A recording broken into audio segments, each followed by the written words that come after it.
Welcome back. मनोविज्ञान की अगली क्लास में पुनः आपका स्वागत है।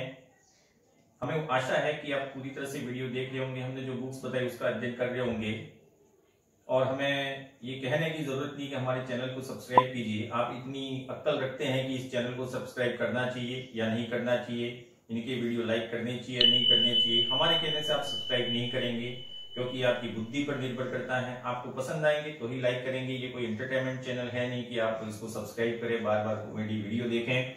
पढ़ाई से वीडियो संबंधित है, इसलिए आप बिल्कुल अपनी बुद्धि का इस्तेमाल करके ही इन वीडियोस को देखें। आज का टॉपिक है मेंटल हेल्थ। अक्सर परीक्षाओं में मेंटल हेल्थ से रिलेटेड एक आध क्वेश्चन आ जाता है और मेंटल हेल्थ का संबंध वो अधिगम से भी है और अधिगम के साथ साथ बुद्धि और सृजनात्मकता से भी है।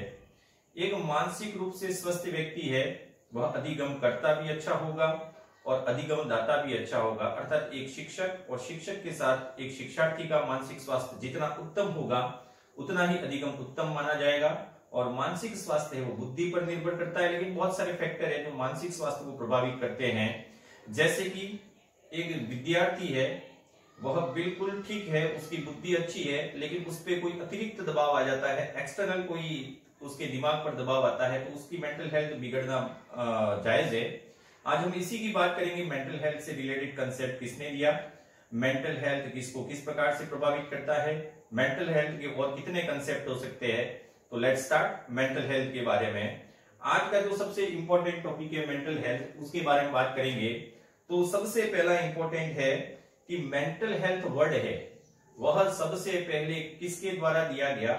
तो मेंटल हेल्थ वर्ड है वो सबसे पहले दिया गया था विलियम स्विट्जर द्वारा। इसको जरूर याद रखिए, विलियम स्विट्जर व्यक्ति था जिसने मेंटल हेल्थ वर्ड का उपयोग किया था, इंपॉर्टेंट है।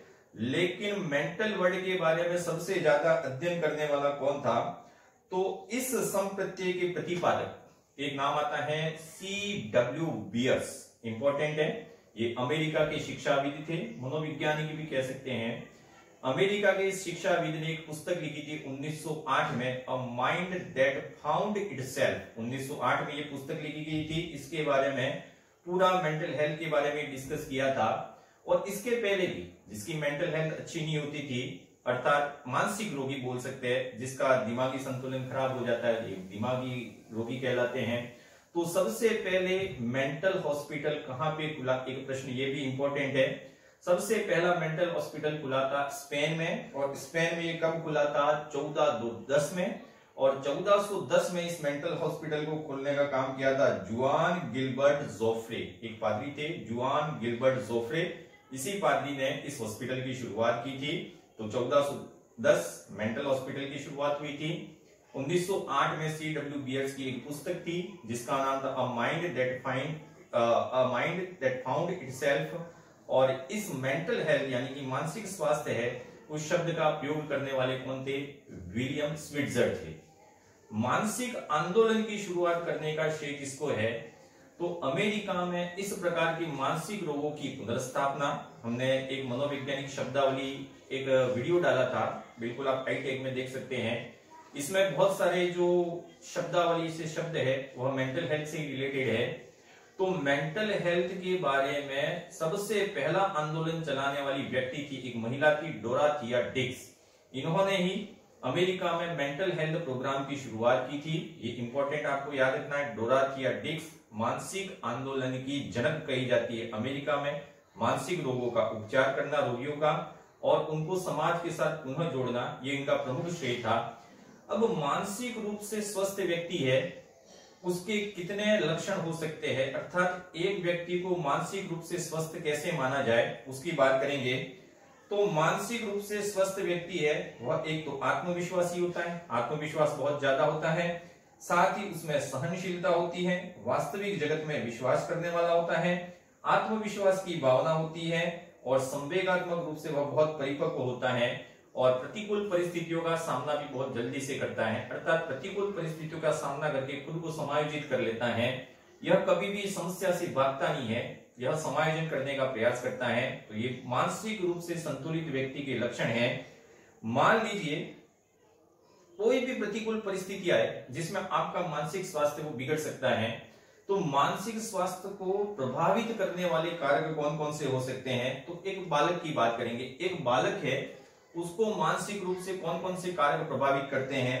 तो एक बालक है, उसको प्रभावित करने वाला कारक है वंशानुक्रम। वंशानुक्रम मानसिक स्वास्थ्य को बहुत प्रभावित करता है। वंशानुक्रम के साथ साथ वातावरण, जिस वातावरण में वो रह रहा है वो भी उसको मेंटल हेल्थ से रिलेटेड कर सकता है, तो मानसिक स्वास्थ्य भी प्रभावित कर सकता है। इसी के साथ साथ पारिवारिक वातावरण, जिस प्रकार के परिवार में रह रहा है, मान लीजिए उसके परिवार में लड़ाई झगड़ा चल रहा है, उसके पेरेंट्स से वो अक्सर लड़ाई झगड़ा करते हैं, तो इस प्रकार से भी यह मेंटल हेल्थ को प्रभावित कर सकता है। नेक्स्ट बात करें सामाजिक वातावरण और विद्यालय का वातावरण। जहां पे भी वातावरण शब्द आए तो परिवार का वातावरण, विद्यालय का वातावरण और समाज का वातावरण, ये 3 प्रकार के वातावरण हैं, आपको आंख मीच के समझ लेने हैं, ठीक है। तो वातावरण भी प्रभावित करता है। लेकिन इंपॉर्टेंट है, एक टीचर पढ़ा रहा है, लेकिन उसका भी अगर मेंटल बैलेंस ठीक नहीं है तो वो जो चाह रहा है, उसके जो शिक्षण उद्देश्य है उनको प्राप्त नहीं कर सकता। इसलिए एक शिक्षक के मानसिक स्वास्थ्य का भी सही रहना जरूरी है। अब एक शिक्षक का मानसिक स्वास्थ्य किस प्रकार से सही होगा उसकी बात करेंगे। इसके मानसिक स्वास्थ्य को कौन कौन सी चीजें प्रभावित करती है? तो एक शिक्षक के मानसिक स्वास्थ्य को प्रभावित करने वाले कारक हैं कम वेतन। आप अच्छे टीचर है, लेकिन आपको प्रतिदिन 20 रुपए दिए जाए तो डेफिनेटली आप कभी काम नहीं करेंगे मन लगा के। तो कम वेतन बिल्कुल मानसिक स्वास्थ्य को प्रभावित करेगा। दूसरा है पद की असुरक्षा। आपको सरकार कह देगी आप पढ़ाइए, हम आपको वेतन तो देंगे, लेकिन जरूरी नहीं है कि हम आपको जिंदगी भर ढोते रहें, आपको हम 4-5 दिन बाद भी निकाल सकते हैं। तो आपके मन में पद की असुरक्षा आ जाएगी, जिसके कारण आपका मन पढ़ाने में नहीं लगेगा। तो एक शिक्षक के मानसिक स्वास्थ्य को कम वेतन प्रभावित करता है। इसके साथ साथ दूसरा पॉइंट है पद की असुरक्षा प्रभावित करती है। तीसरा फैक्टर है इंपॉर्टेंट, वह है अतिरिक्त कार्यभार। आजकल टीचर्स को देखा होगा, स्कूल में बहुत सारे एक्स्ट्रा ऑर्डिनरी वर्क्स होते हैं जो उनको करने पड़ते हैं। अभी कोविड-19 में ही देखा होगा, बहुत सारे टीचर्स की ड्यूटी थी, लेकिन वह छुट्टी थी। लेकिन स्कूल शिक्षण समय में भी अगर शिक्षक को अतिरिक्त कार्यभार दे दिया जाए तो डेफिनेटली उसका मानसिक स्वास्थ्य बिगड़ेगा। अगला पॉइंट आता है प्रधानाचार्य का व्यवहार। स्कूल को ऑर्गेनाइज करने वाला जो प्रिंसिपल या हेडमास्टर है, उसका व्यवहार अगर मानवीय दृष्टिकोण से युक्त नहीं है तो डेफिनेटली एक शिक्षक के मानसिक स्वास्थ्य को ये चीज प्रभावित करेगी। तो बिल्कुल ये भी याद रखें, प्रधानाचार्य का व्यवहार भी बहुत कुछ प्रभावित करता है। इसके साथ साथ मानसिक रोगों के प्रकार की बात करें, इंपॉर्टेंट है मानसिक रोगों के प्रकार। तो मानसिक रोगों के प्रकार को समझने के लिए 2 चीजें आपको समझनी है। व्यक्ति 2 प्रकार के होते हैं, एक तो होते हैं मनोविक्षेपी और एक होते हैं मनोदुर्बल। दोनों का क्राइटेरिया अलग अलग है, उन दोनों को समझना है। मनोविक्षेपी क्या होते हैं और मनोदुर्बल क्या होते हैं? तो सबसे पहले बात करें मनोदुर्बलता क्या होती है। मनोदुर्बलता का मतलब है अपने आप को हमेशा कमजोर समझना, अर्थात आत्मविश्वास में कमी है आपके, ये काम नहीं होगा मेरे से, वो काम ये भी नहीं होगा मेरे से, वो काम अरे ये तो होगा ही नहीं मेरे से, अर्थात इस प्रकार से मन के हारे हार है, मन के जीते जीत, यही कहलाती है मनोदुर्बलता। तो एक व्यक्ति जिसमें आत्मविश्वास की कमी होती है वही कहलाता है मनोदुर्बलता। और एक आता है मनोविक्षिप्तता। मनोविक्षिप्तता बहुत घातक प्रकार के लोग होते हैं। ऐसा व्यक्ति जिसके व्यवहार को आप प्रिडिक्ट नहीं कर सकते, इसको हिंदी में बोल सकते हैं अचानक अजीब सा व्यवहार करने वाले व्यक्ति है, वह किस श्रेणी में आएंगे? मनोविक्षेपी। आप किसी व्यक्ति से बात कर रहे हैं, अचानक उसको गुस्सा आ गया, या फिर हो सकता है अचानक वह आपको एक थप्पड़ मार दे, या अचानक हंसते हंसते वो रो पड़े, तो ये कहलाते हैं मनोविक्षेपी। ये खतरनाक लोग होते हैं। तो मनोविक्षेपी व्यक्ति ही मानसिक रोगियों में गिने जाते हैं, जबकि आत्मविश्वास में कमी है उसको तो सुधारा जा सकता है। अब मनोविक्षेपी लोग है, उनमें कौन कौन सी ऐसी बीमारियां होती है जो अक्सर परीक्षा में पूछी जा सकती है, जिसमें सबसे पहली बीमारी आती है फोबिया। फोबिया जिसको भीति भी कहते हैं। फोबिया क्या होता है? हमने मनोवैज्ञानिक शब्दावली में इसको पूरे समझाया था, लेकिन जिस चीज से आपको डर नहीं लगता है उस चीज से भी आप डरने लगे तो वो फोबिया कहलाता है। वो आपको हानि नहीं पहुंचा रही है फिर भी उससे आप डर लग रहा है, जैसे एग्जाम फोबिया आपने सुना होगा। कुछ लोग है वो परीक्षा तक आते आते अपने विकेट गिरा देते हैं, हिट विकेट हो जाते हैं, अर्थात कहीं न कहीं परीक्षा के प्रति है वह भय आ जाता है, तो ये कहलाता है एग्जाम फोबिया। तो फोबिया का मतलब क्या होता है? भय की प्रवृत्ति, ये फोबिया होता है। दूसरा आता है मिथोमेनिया। मिथोमेनिया ऐसी बीमारी है जहां व्यक्ति आत्म प्रशंसा करता है, खुद की आत्म प्रशंसा करने वाला व्यक्ति है, वह मिथोमेनिया से ग्रस्त होता है। ओके, नेक्स्ट बीमारी आती है सीजोफ्रेनिया। सीजोफ्रेनिया भी एक प्रकार की बीमारी है।